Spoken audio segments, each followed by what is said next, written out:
Hey everybody, welcome to episode 3. In this episode, I talk to Steve Meim and Byron Beasley Jr. They are the co-hosts of Empower Up, a podcast that talks about anything related to the video game industry. In this episode, we talk about why we play video games, NFTs, the pace of technology as it is, and the future of video games. So let's get to it.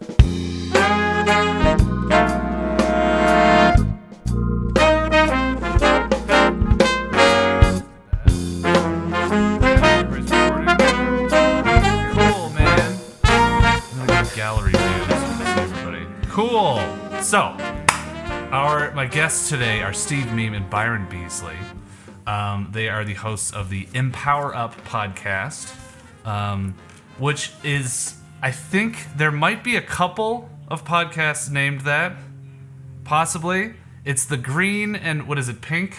Hang on, I'm going to pull it up right now. It's this, well, you know, I don't know who I'm showing. It's just people listening, but it's it's like teal and sort of white pink letters called the Empower Up podcast, and they talk to people in the game industry about video game development and the job search and the grind and all that stuff. So very good podcast.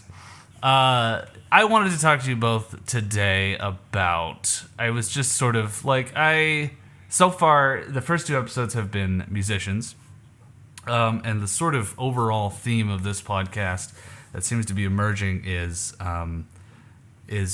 talking to creative people in creative industries. We're talking to people that are just in some way involved in the creative industries. And so far that's been music, because I know a lot of musicians, but where I am with my career and stuff, I'm trying to expand my professional sphere. So, and I just kind of like, I still play video games. Over the course of my life, I've gone through phases of giving up video games, having grad school, not a whole lot of time for video games. Any given period of self-improvement, not a whole lot of time for video games. Right now, I am sort of playing as much as I can, I guess, but it's gotten me thinking about the topic of like, why do I like the games that I like? And I figured who better to talk about than people in the video game industry. So I'll get you started to give you some ideas, not because I like to hear myself talk, and I'll try to get through this as quickly as possible. But so. Maybe a format could be like you talk a little bit about like the thing, like your favorite games, like growing up, and sort of the progression of what you liked. For me, it was I started the one that I really started going, oh, okay, this game is different, and I don't know why. Was playing Warcraft 2, and it was my first kind of like what's the name of it? Real-time strategy game. And then I started playing like Age of Empires 2 because it had this sort of like progression system and all these. I started realizing that I like I lean more towards certain types of games. Like I still like shooters and I still like whatever, basically all kinds of games. But the things that kind of drew me to things were these mechanics that kind of suck you into the world of the game, I guess. And so recently I've been playing, I started thinking about like the sort of singularity that certain games are headed toward, where it's like you're including a whole bunch of different aspects of other games into one thing.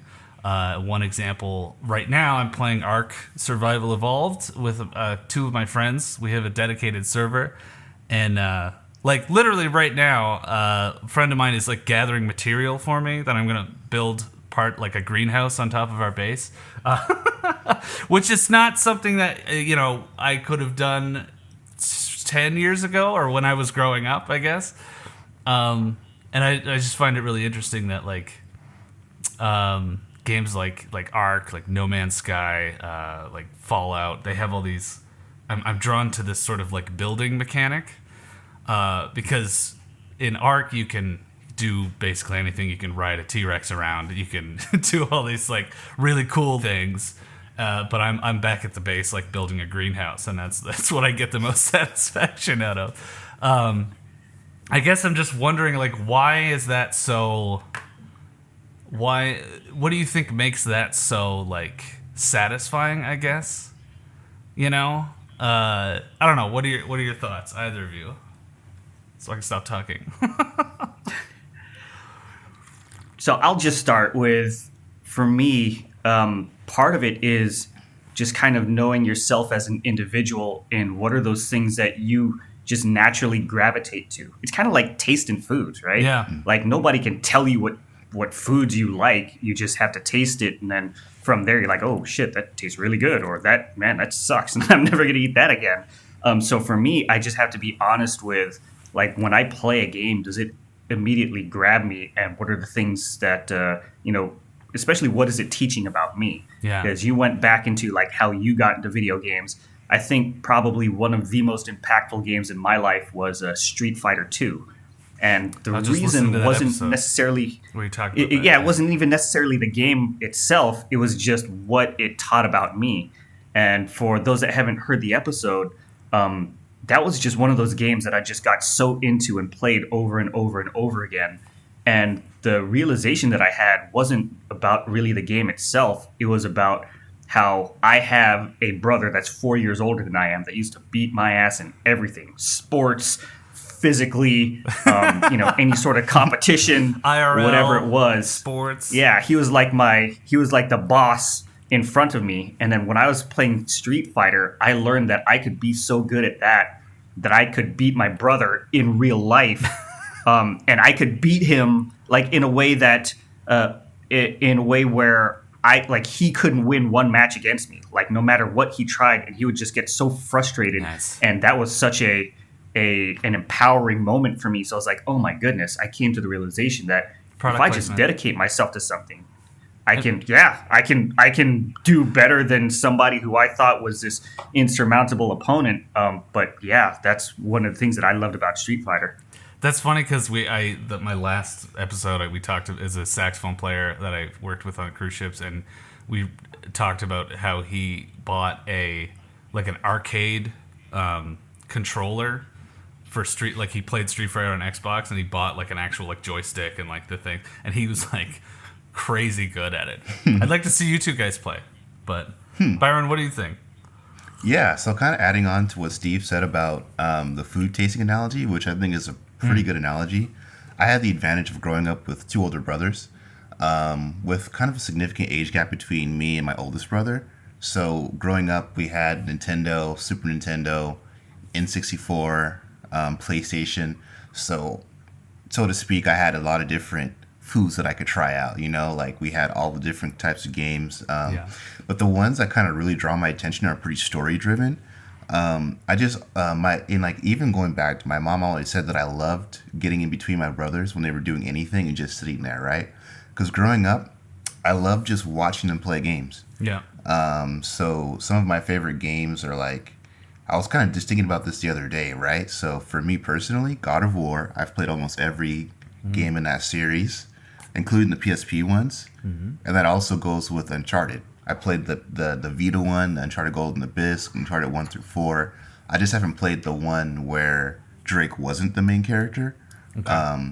But yeah, those are some of my favorite experiences, as well as God of War, right? Like when I was in college, I had friends that used to love coming over just to watch me play God of War because it was such a great story on top of being a great game. Is that what? So that's like that kind of sucked you into it because it's like it made it more like it made it a deeper experience having like a really good story that you're a part of, not just like it really watching. did. Yeah, it did, and it was kind of a cool collective experience, even though it's single player. Because I would think, you know what, I want to play now, but I know they want to see the story, and they'd get mad if I like skip like 2 hours. You know what I mean? They miss 2 hours. Yeah, yeah, fair enough. Yeah, that's like being in a movie theater with someone and just like someone walks in halfway through, like, can we skip to? Yeah, exactly. No, that's cool, man, because that's like those are two very different things, right? Like you're like Steve, you're saying the whole competitive thing, and like don't get me wrong. We would play one of the guys I'm playing Arc with now. We would organize Smash Brothers tournaments in our dorm at college. He would, and we loved that game. But it's like, yeah, that is just as deep of an experience as playing a really good story or playing something that has really good building mechanics or whatever. You know, it's interesting. I'm trying to see like obviously there's like science and art behind what actually makes a game good, but it's just yeah, and like things like I remember playing Harvest Moon and being like crazy addicted to Harvest Moon 64. And it was just chores. You're just doing chores. Like my dad would walk in, so you just milk cows, and then you put it in a crate, and then what happens? Like, and then I'm like, yeah, you know, and then you get a wife and a kid. Yeah. And then he's like, I guess that's teaching him good stuff. I don't know.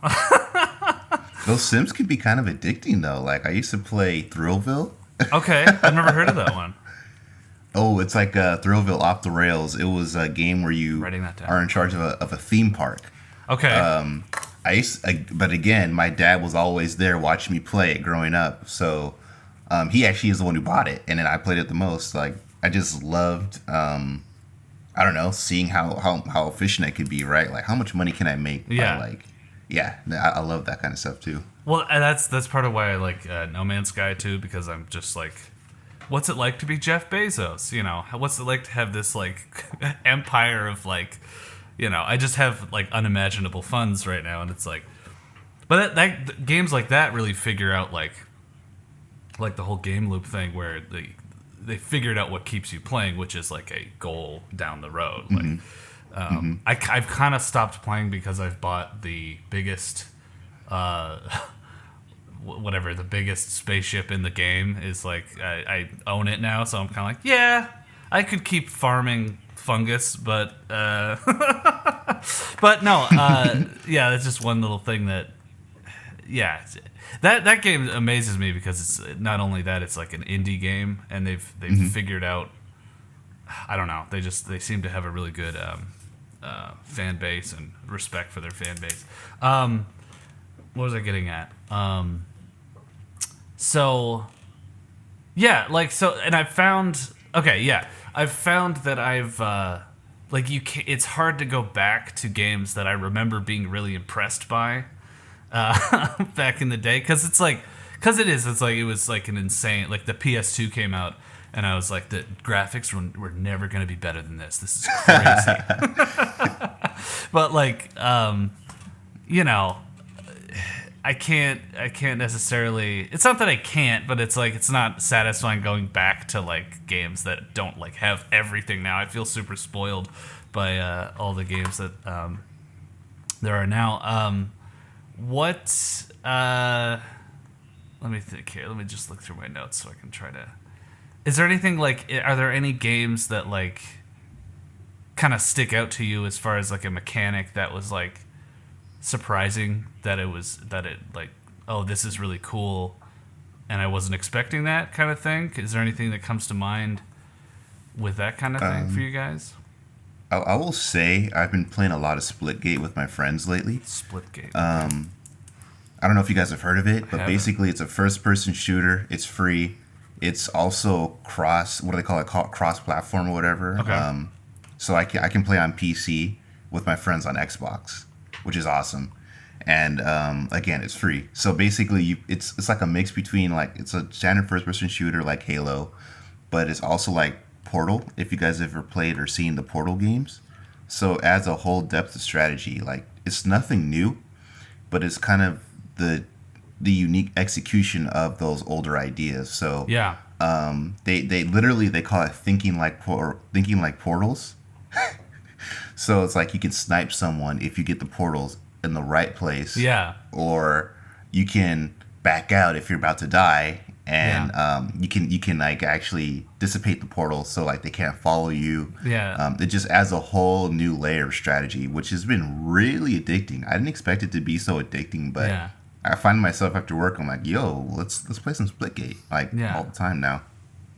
Yeah, man, and it's like there's things that like there's certain games where I don't play like I'm not a prolific, like I'm not a game pundit by any means. I'm not qualified. But when I do play games that like I just get really into for a long time, it just I don't know. I get sucked into it. Is there I don't know. Is like for instance, like I think Steve, you mentioned you played Beat Saber.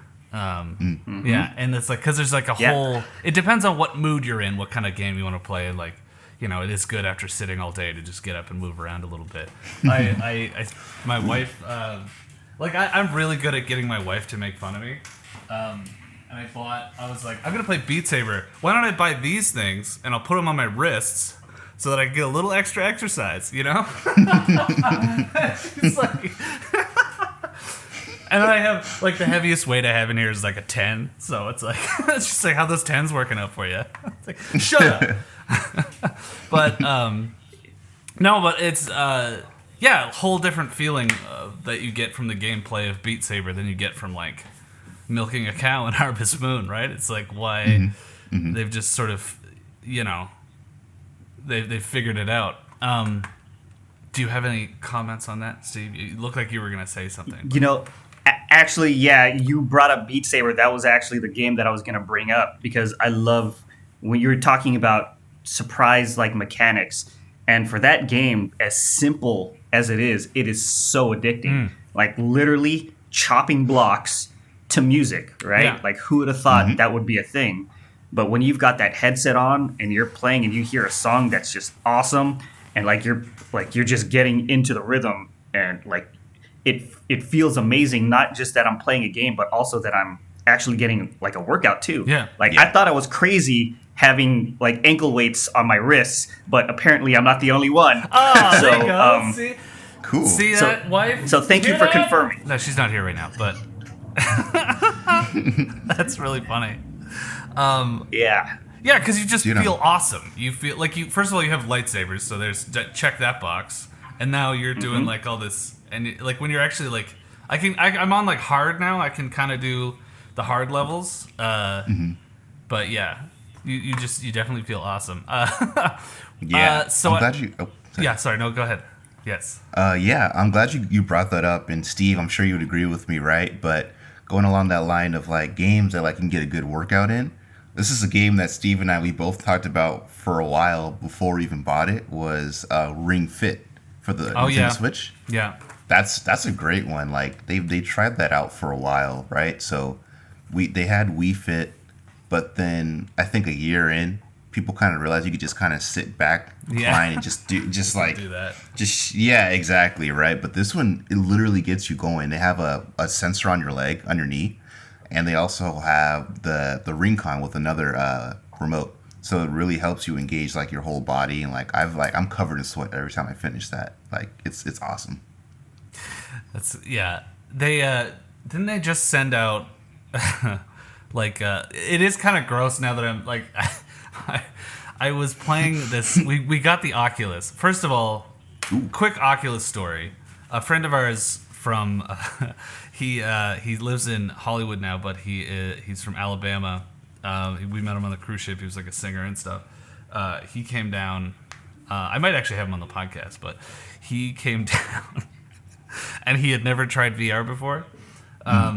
So he puts it on, and we're in the living room. I have a ceiling fan like this whatever, you've seen a ceiling fan before. I don't know why I showed you that.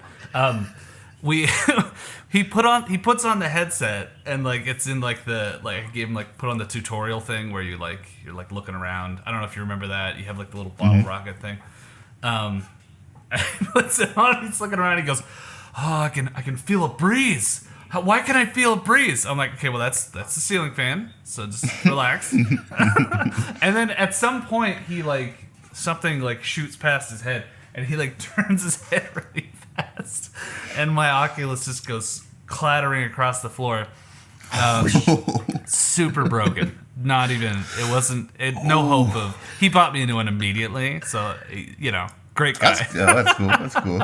So, but yeah, it's. I remember. I don't know. I got sidetracked with that with story within a story, but it was we played this horror movie, a horror game where you're just walking through a thing, and like I can't deal with the vertigo. Like I can kind of like the thing where you're in the thing, but you move the joystick so your body moves forward, but you're not actually moving forward. I can't. Yeah.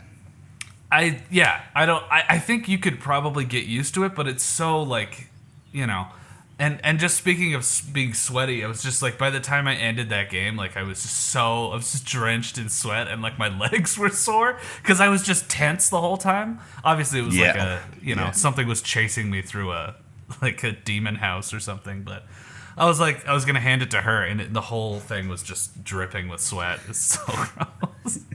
But yeah, so I was just gonna say. So I was reading.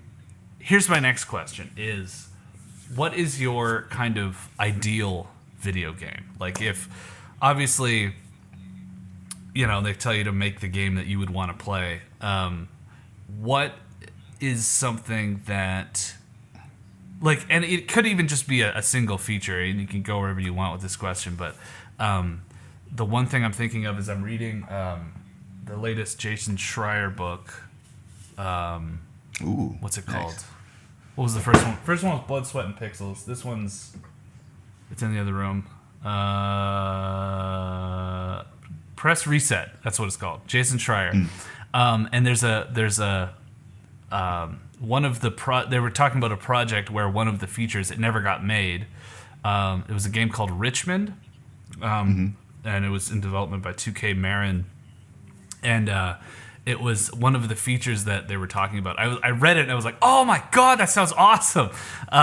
Is the ability to like have create a character, play their character through their progression, and then retire that character in the world. And then restart, like do a new character, and then you can visit that first character as an NPC. And I thought that was the coolest thing I've ever heard.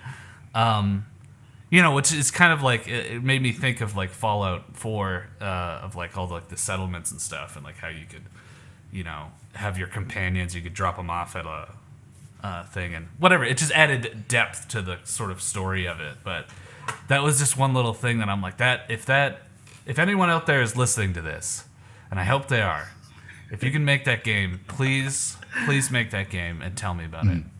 That's awesome. But yeah, what do you think? Is there anything kind of like that for you guys? I'm gonna let Byron go first because my answer gets pretty deep. Okay. So I'll get into that. But Byron, go for it. Okay, yeah, sure. So I actually thought about this quite a lot, especially when you mentioned this, bringing us onto the podcast. Like, my first thought is Sonic because I love Sonic, but then I thought deeper than that. And just for some background for you guys, I started out as a musician, as an audio designer, and like now I'm a software engineer. But my niche is kind of like audio and programming. And this answer kind of comes from a selfish place, and I'll explain why. So I look at a series like Kingdom Hearts. I love the music, but I imagine that it must get pretty boring after you have an established franchise to just do remixes or rearrangements of music that you made 15 to 20 years ago, right? So for my idea, it's kind of something where the music can really evolve with you. So I landed on like an RPG, where basically like it really just keeps things interesting for all the creatives, right? So you start out with maybe 8-bit Nintendo, right? And maybe it's a time travel plot, so you move on, and all of a sudden the graphics turn 16-bit. And of course, with that, the artists have a new challenge, the musicians have a new challenge. So it keeps things interesting. So that's kind of my idea, was just like going through maybe 3 or 4 different time periods or generations of consoles to where you see significant leaps in graphics and capability. Yeah. And I just think that's an awesome way to really keep things interesting, because like selfishly, if I'm writing the music, if I'm doing some sound for it, I have way more to work with as it progresses. So that's kind of where cool, man. That's awesome. That's where I landed with that. That's awesome. Yeah, like that reminds me of like, what's that game? It was like Evo or something, or it was the one where you start as like a fish and then you end up as like a dinosaur. You're evolving the whole time. But like yeah, going through the texture changes of that's awesome. I love that. That's really cool. What do you got, Steve? Beat that. Gotcha. So, like thinking about, for me, like video games in general, and thinking about how I love them. So the ultimate video game for me would actually encompass several pillars that I've defined for me in my life. So what I mean by that is I've got 5 different things in real life that I focus on a day-to-day basis just to make sure I'm like, these are the things that I've defined as important to me. So it's in a little acronym, FRESH, FRESH. Okay. F is finances, right? Okay. So finances, being able to, live in this world where you got to pay for stuff, right? There's no doubt about it that money definitely helps, right? Okay. R stands for relationships. Relationships are who are the key people in my life, like the people that I want to spend absolutely the most time with. So closest friends and family. Okay. E stands for education. How am I learning? How am I growing as a person, right? Yep. S stands for service. Is like, how am I making a bigger impact on the world? And leaving the world a better place than I came into it. Mm-hmm. And then H is health. Physical health, mental health, emotional health, every type of health, right? So the perfect game would encompass all 5 of those key areas, right? And that's essentially what I'm doing now. It's not one game per se, but like, this is why I'm working in video games. Finances, right? I'm using video games to earn a living. Relationships. I've got several games that I play to keep in touch with family members. Like there's Genshin Impact that I use to keep in touch with my niece and my brother-in-law.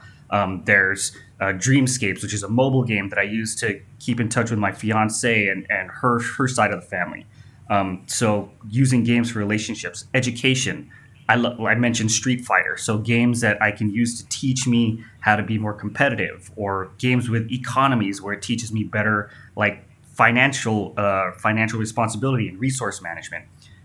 Service, like I use games, like I volunteer in games like Extra Life, so playing video games and raising money for other people. I also mentor people that want to get into video games, so that's how I'm using games as service. Yeah. And then for health, we already talked about Beat Saber and Ring Fit, so those are games that I can play and be healthy.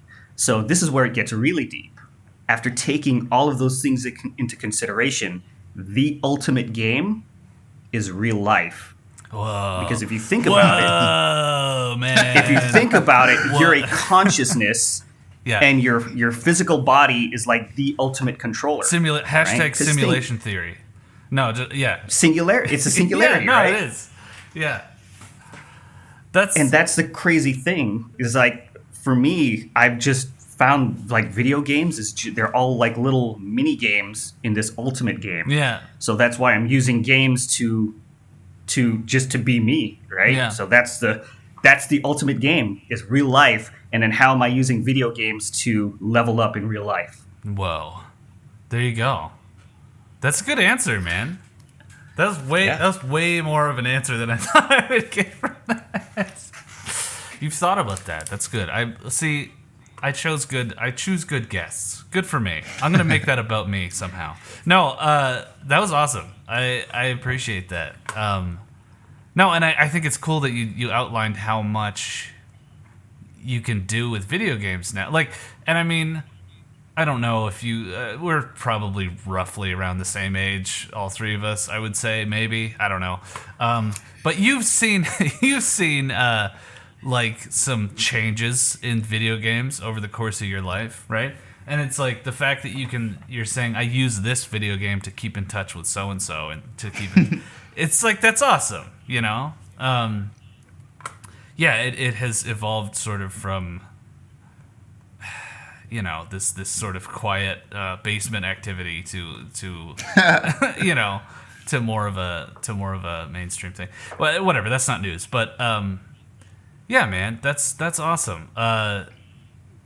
Maybe more specifically, rather than just like real life, I guess, being the game of your the ultimate game, I guess. What, I don't know, what is something that you, like, specifically in like an actual video game, what is something that you have always wanted to see but has not so far not really been? I mean, Byron, you kind of answered that it's the same. It's essentially the same question, but just phrased differently. But like, yeah, like for me, it's that thing. Like that was just such a cool idea of that would add the dimension to it. I'm thinking of like the game I'm playing now, where it's like we have the whole aesthetic of the game is that it's just where we're out on this frontier with a bunch of dinosaurs and we could build and all this really cool stuff, and you have this progression from like primitive material to more advanced material. But it also, the more I think about it, it's like it's a little bit empty. Like if there was like an actual like there's goals and like stuff in the story. There is a story. But I also appreciate the fact that they've put the story sort of parallel to where if you really wanted to get into the story, you could, but if you don't have to. Which is, there's an art to that too. I think they've done really well. But like, I don't know. It's just like it adds a dimension when you have like you said, like the help. What is it? The service part of it, of like helping out, like cultivating, like maybe growing a village or something that like turns into that can help you with resources down the road or things like that. I don't know, just as an example, but like, is there anything that you've had or that you've thought of, over the course of your life playing video games that it's like, I really wish that this game would be made? You know what I mean? They're actually being made right now, and what I mean by that is there's something called NFTs, non-fungible tokens. Yeah. And like to see that games are going into that space where people can have and own digital things, right? And have ownership of them and be able to make creations in these virtual worlds and then use that as a way to make like real life money. That is something that's blowing my mind right now, because like growing up, like I think I'm a little older than you guys, but growing up we had like it was just a game was something that you played just for fun, right? And then now like being able to take the things that you do for fun and you enjoy so much that you do it for free, and then finding ways to leverage those skills and actually make money from them, right? If you're creating digital avatars or digital like little animals or something like that, and then selling them in a marketplace and having ownership and being able to trade those things, that's amazing for me, because like thinking about like all of the people in the world that are just born into a crappy situation, right? Anywhere in the world, right? For them to enter this digital world and have somewhat more equal footing than other people, I think that's amazing for me. Kind of equalizes and democratizes in a way. So that's something for me that would be super cool to see. So I'm excited for like how NFTs are going to impact the whole video game world. That's great, man. Yeah. That's awesome, man. Yeah, that's very well put. I think there was something in one of these documentaries that I watched. It was like, I think it was just Video Games, the documentary, and it was basically like, it seemed like it was marketed towards someone who like thinks of video games as like this terrible thing, and it's sort of going like, hey, here's all these nice stories, and they also like balance it out with some like pretty like bad addiction stories and stuff like that. But one of them was like, it was like this really remote village somewhere like in South America or something, where this kid he started playing, I don't remember the game, he started playing some game competitively online, and it was like he was able to like like really find a community, but he was in a very remote part of the world, and that if that hadn't existed, then he would have had a completely different life. You know what I mean? So yeah, like the democratization of that kind of thing. Yeah, and I think that's Byron, what do you have a kind of what's your take on that? I don't know. It's so interesting, right? So you kind of answered it already, but Yeah, I mean, I work in a really interesting space, so it's kind of gaming industry adjacent, music industry.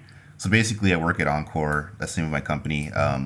The whole goal is to kind of create a middle class of musicians. So I think there's room for combining that tech, right? We're a live streaming app, and actually having that kind of thing be like what you said. Like we've actually talked about NFTs with streaming artists and possibly somehow copywriting that, so it's difficult for someone to steal it. But I can't really say for sure, but yeah, I think there's a lot of possibility in the future to kind of combine those industries. I even talked with a friend a couple days ago about like TV and gaming, like streaming, like a show Yeah. being like a possibility. Yeah. Yeah. No, that's great, man. And I don't, I think we've covered a lot of stuff, and I kind of don't mind getting sidetracked a little bit. Can we talk about NFTs for a second? Just for a second. Yes. Yes. I love it. I love the idea. I love that idea. Yeah, because you had mentioned this before, and I was like, I would like to talk about that. Because, like, so for people that don't know, it's non-fungible token is what it stands for. And here's my understanding is that it's based on blockchain technology to where you have digital assets that have basically like a serial number that prove their authenticity, prove their originality or whatever. And so it sort of has this. You've opened up this whole universe of possibilities. Like you're saying, you can have these digital things that you make. Like someone could, like, what's an example? Like someone could make like design a house in Minecraft and sell it as their design.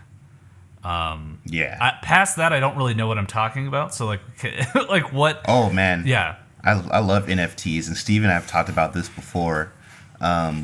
Steve, you mentioned like Fresh, right?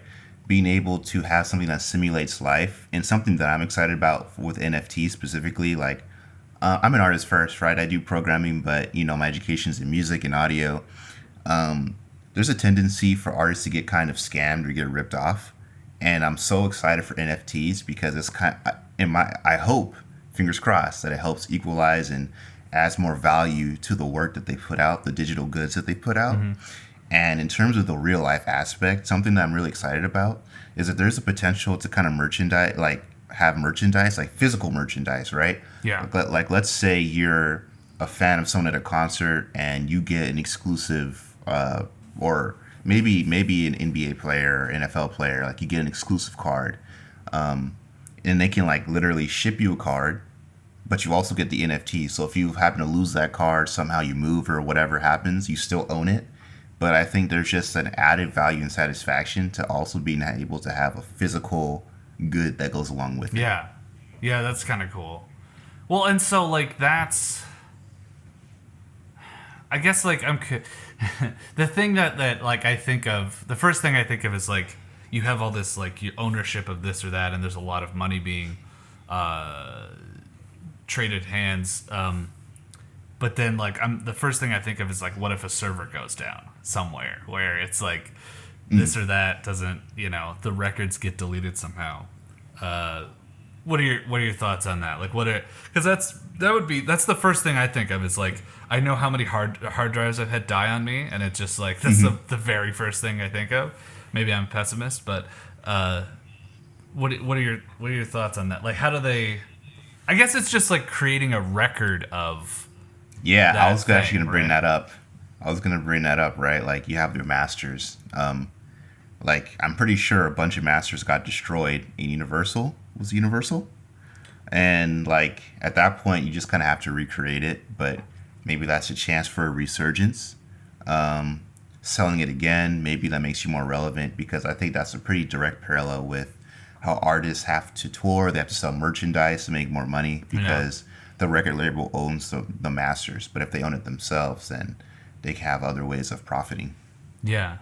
Yeah, and I mean, at the end of the day, we could just get hit by a meteor. So, I mean... Yeah, there's always that risk, right? It's really interesting, like, to think of, like, what you could do with that. And then, like, there's a whole, like... I don't know. I listened to some podcast on NFTs, and they were talking about... It was mostly, like, they were talking about collectibles and stuff.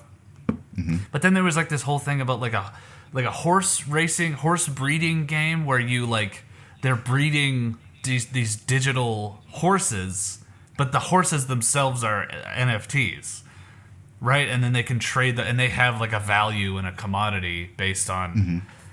But then, like, I guess that's an interesting, like, I wonder if there's new potential for, like, could someone forge? I guess that's the whole point, is that you can't make false documents or whatever. You can't falsify the documents of it, I guess. Yeah. Crazy. What do you think, Steve? Do you know anything about this stuff or? So I've got a very surface level understanding of NFTs. I just know that it's huge, and that's why I'm looking into them even more. Yeah. One of the things that you mentioned is, what if like a server goes down, and that's where insurance companies, I'm sure, will come into play. Yeah, that's just true. like anything else in life, right? The more So I think about it, it's that's like, how insurance the companies. same thing. Yeah. Yeah. Exactly. And then the cool thing is like just having digital ownership and having a I guess more a better way to track like the authenticity of something. That's awesome. And then also just having these things in a digital world where you can create them and move them hopefully across different spaces. And then like have things that will last, that can potentially survive, hopefully generations. I don't know how that's going to work, right? Yeah. So things that I can pass on to my kids and then their kids. Oh my God, we're gonna have like digital heirlooms. That's crazy. That's Matrix shit, man. That's like, right?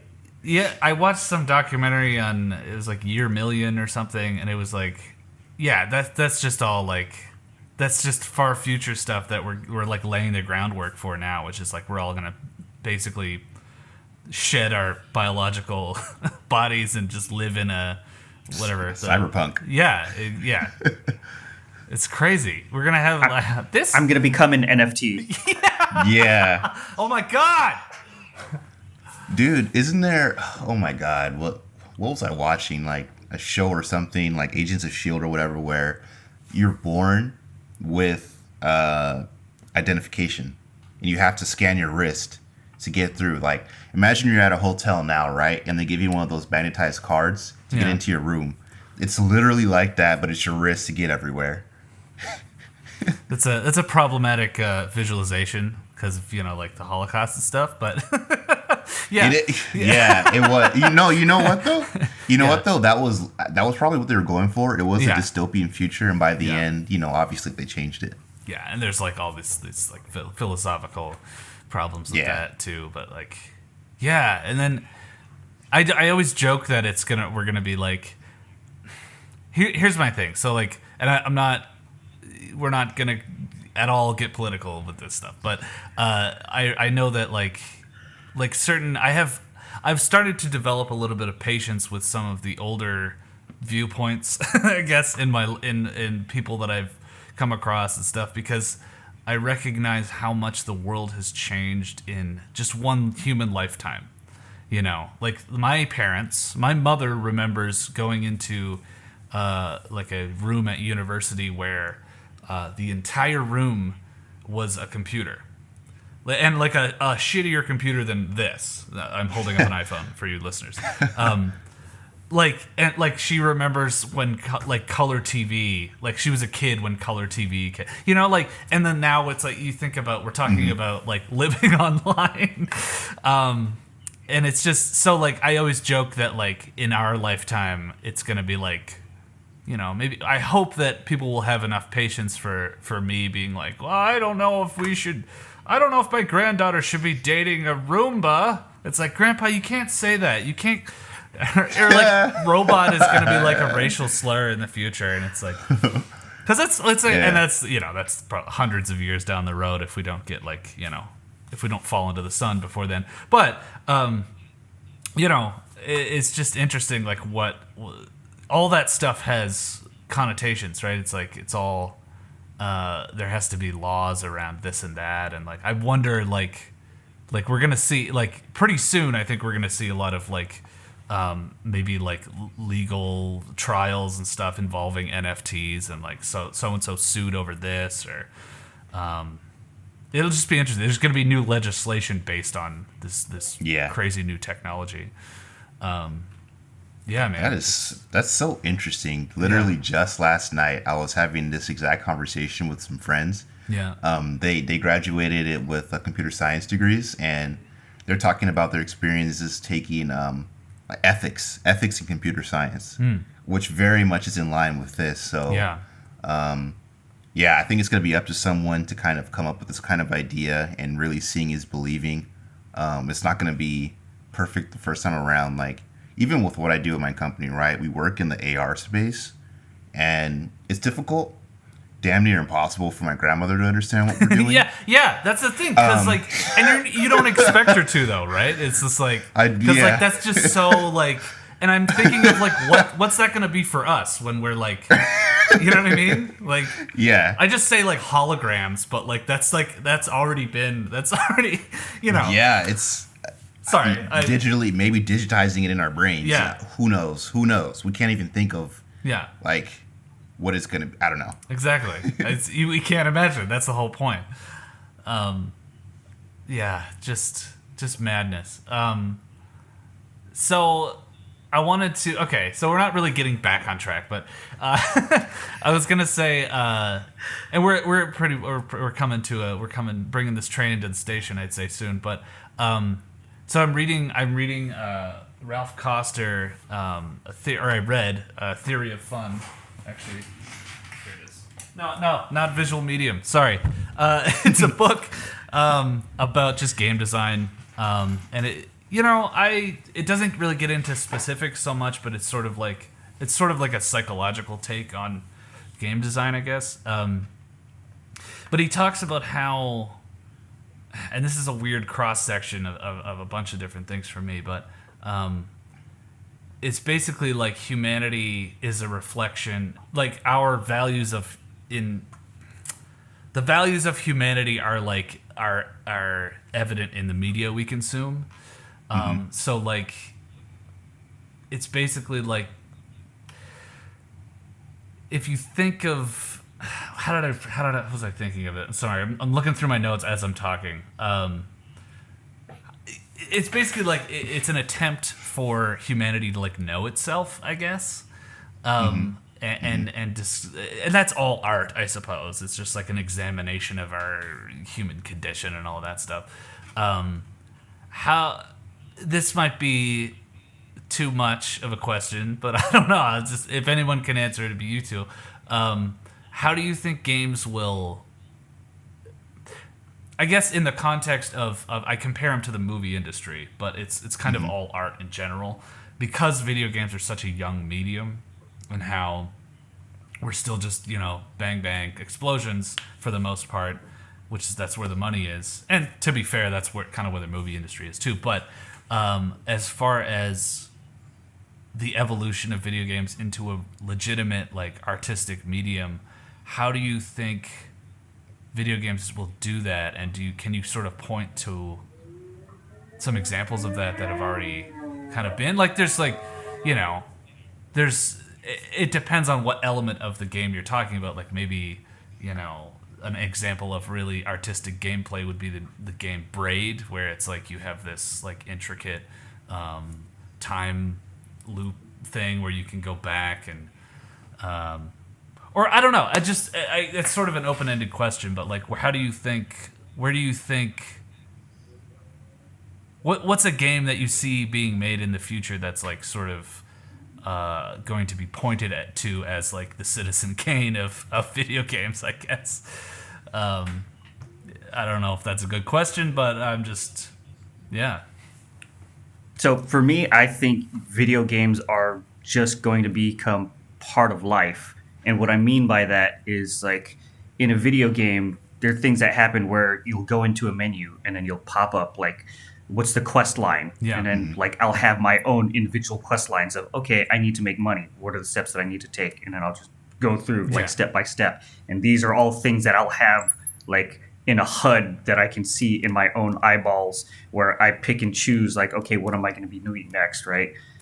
So I think like the games will all come into real life, and like we'll be doing things that we're kind of doing naturally, but the gamification, like the user interface that we see in games that are helpful to us and helpful to achieve our goals, I think that's probably where life is going to evolve to. Mm-hmm. At least that's where I'm hoping, because hopefully it'll make life easier for me. Yeah. That's awesome, man. I have my take is, a little different. I totally agree with that. Like it kind of goes along with what you said with like Fresh and stuff like that.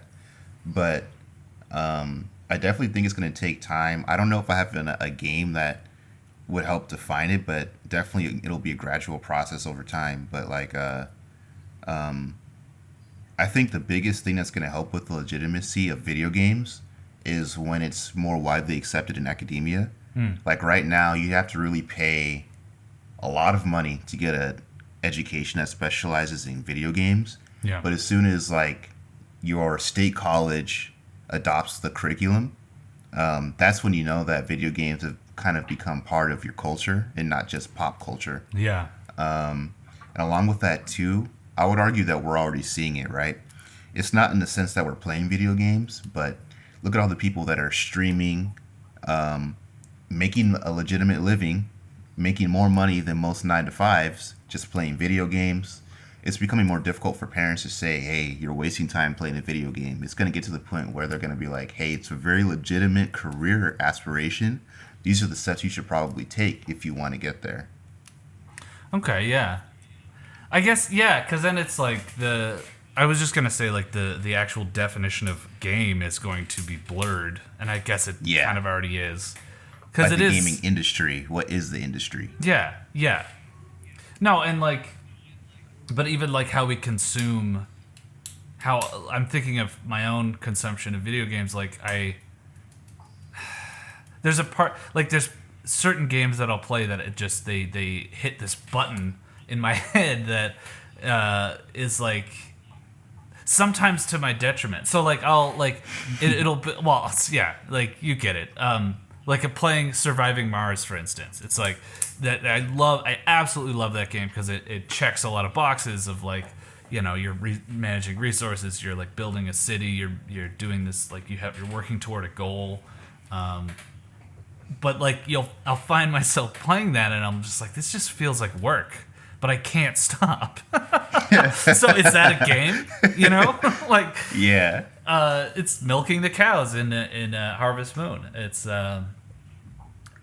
interesting because it's like that.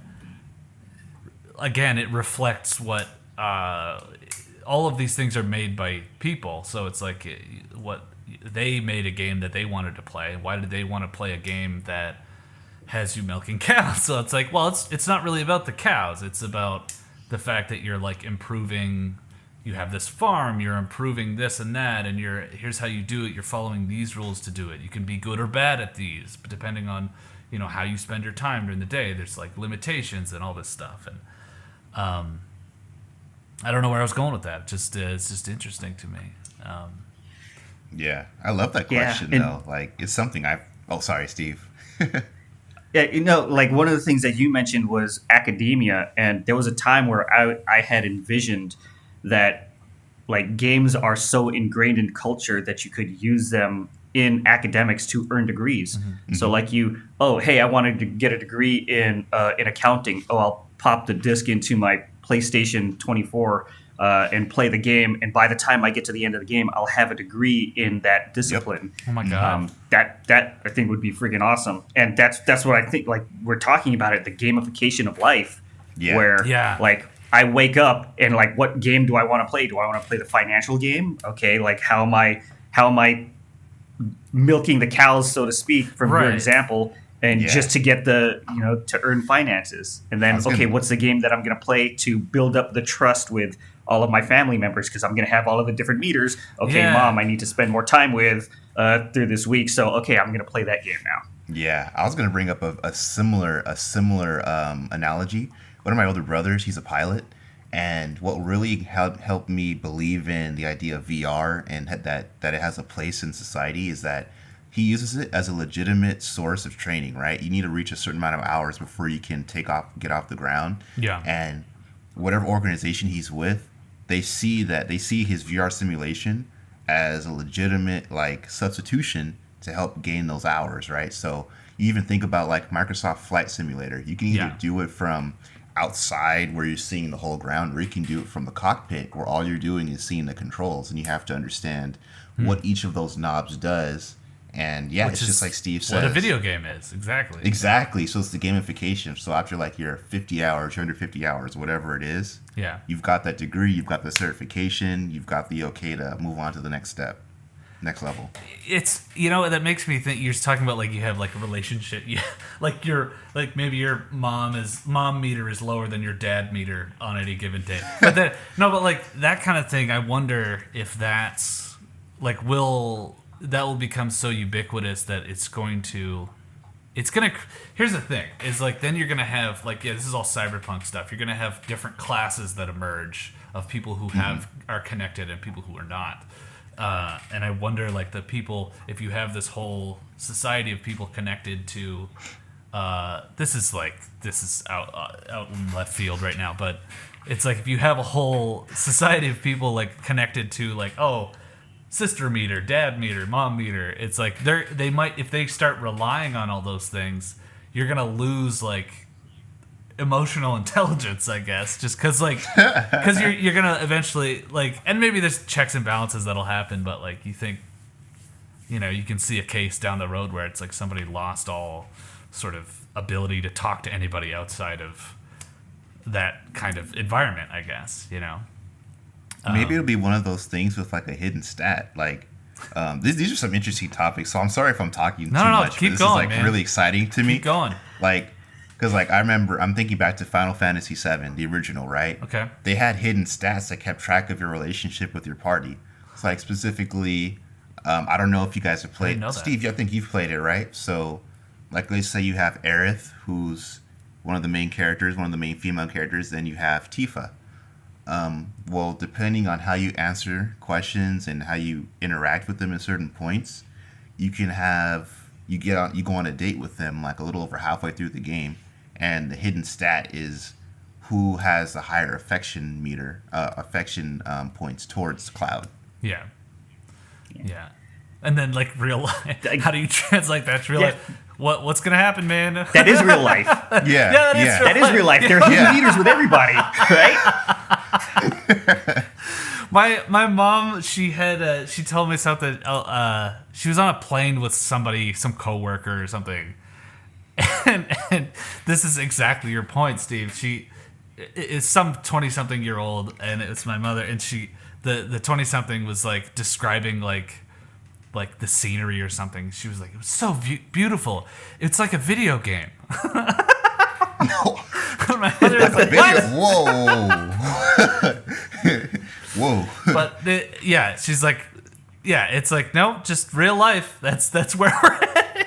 Like, we're trying to head toward real life with the things that we create in this kind of mediums and stuff. And it's just like, that begs the question, why don't we just enjoy real life, a little more as it is? I don't know. I guess that's what her point was. It's just really funny because like thinking about the pinnacle of a beautiful scenery as a video game and not like actually seeing. Yeah. I'm with you on that one though. Like that, like I work in AR. We're trying to create these realistic scenes.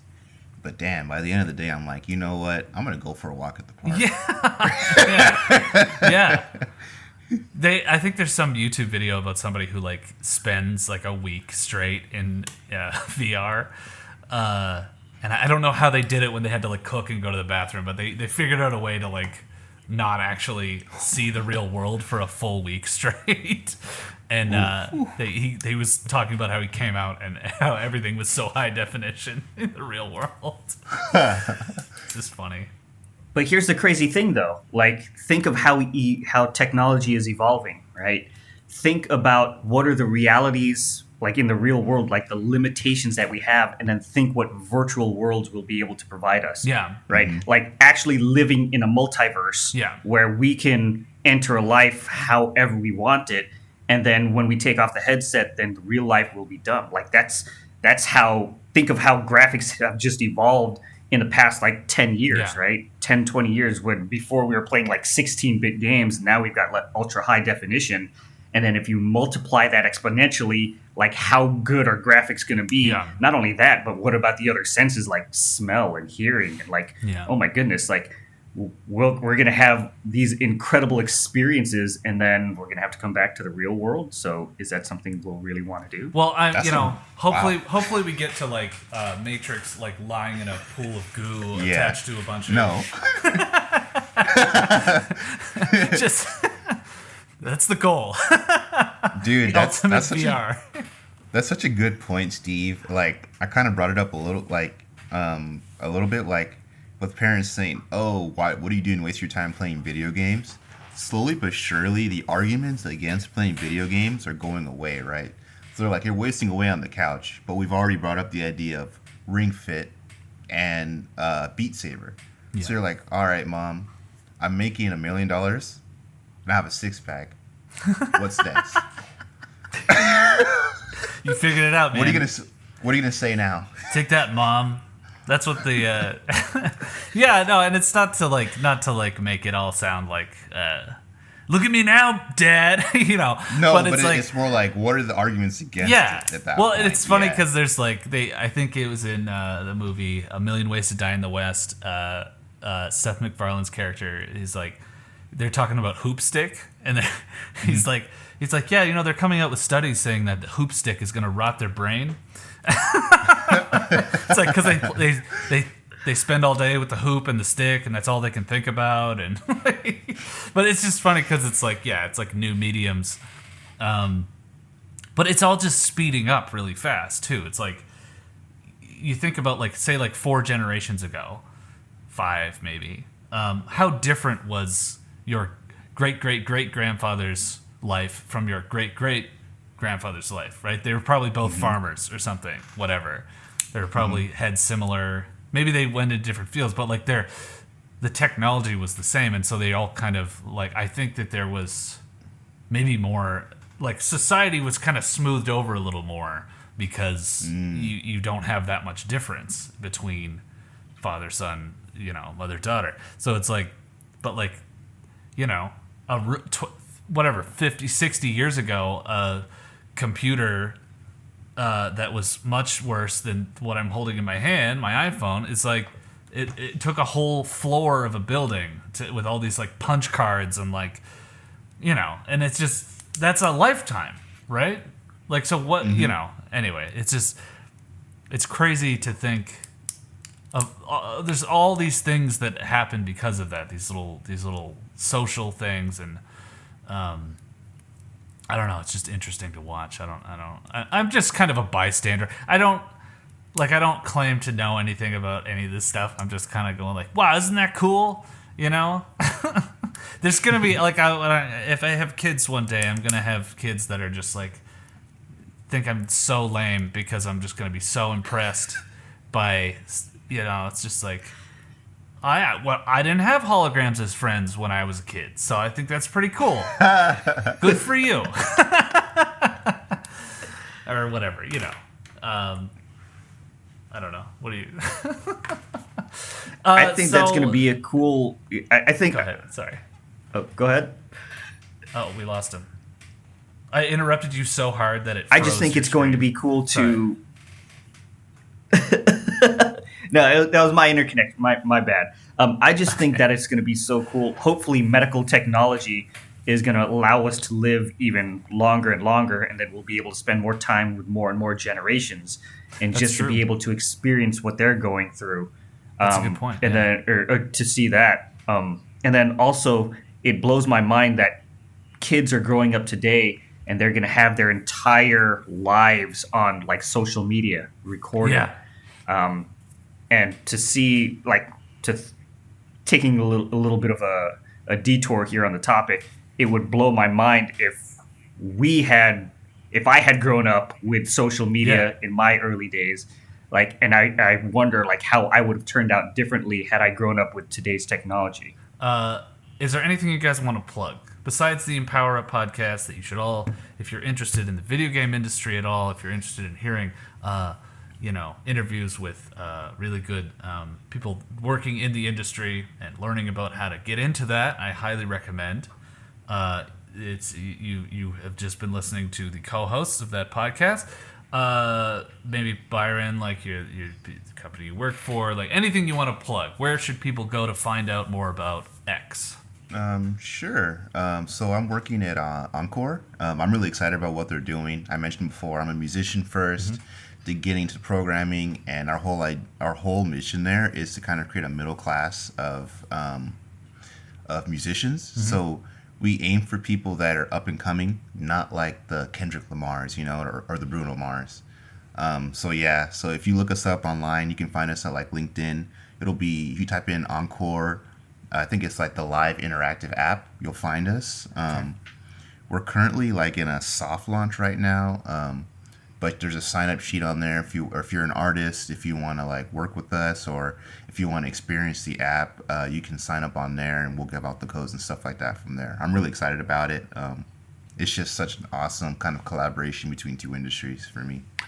Is it like, what should they expect from signing up? Like what are you, is it distributing? Is it, how does that? Yeah. So right now we're an iOS only app, but we're working to get on the Play Store for Android, but basically it'll allow you to tune in when we do our shows. We're a live streaming app, so we stream live. Gotcha. So an artist will go on, and then you'll get a code to download and create an account for the iOS app and to tune in.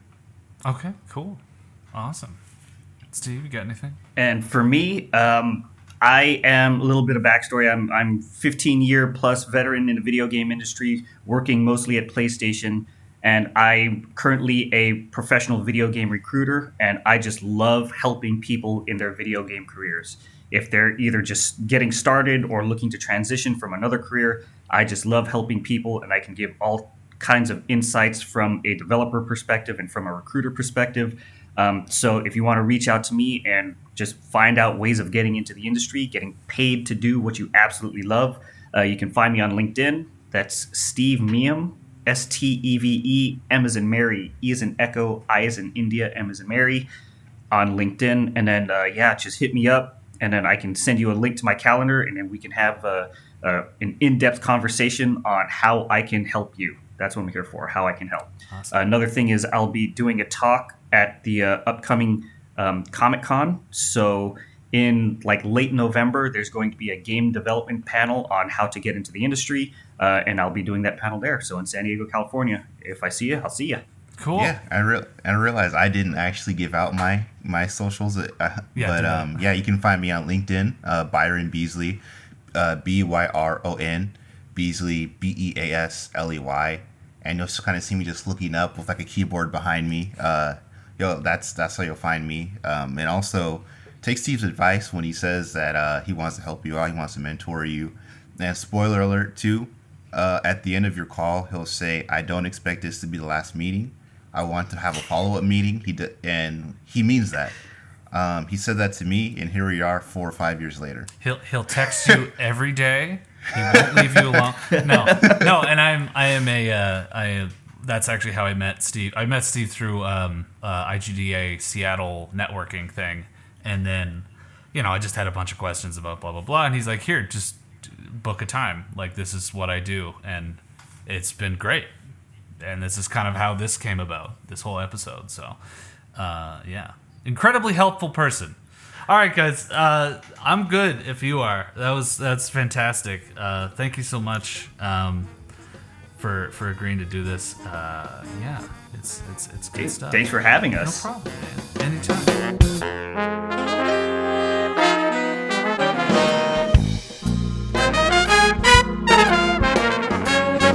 All right, we did it. That was episode 3, everybody. Make sure you go and check out the Empower Up podcast wherever you find your podcasts.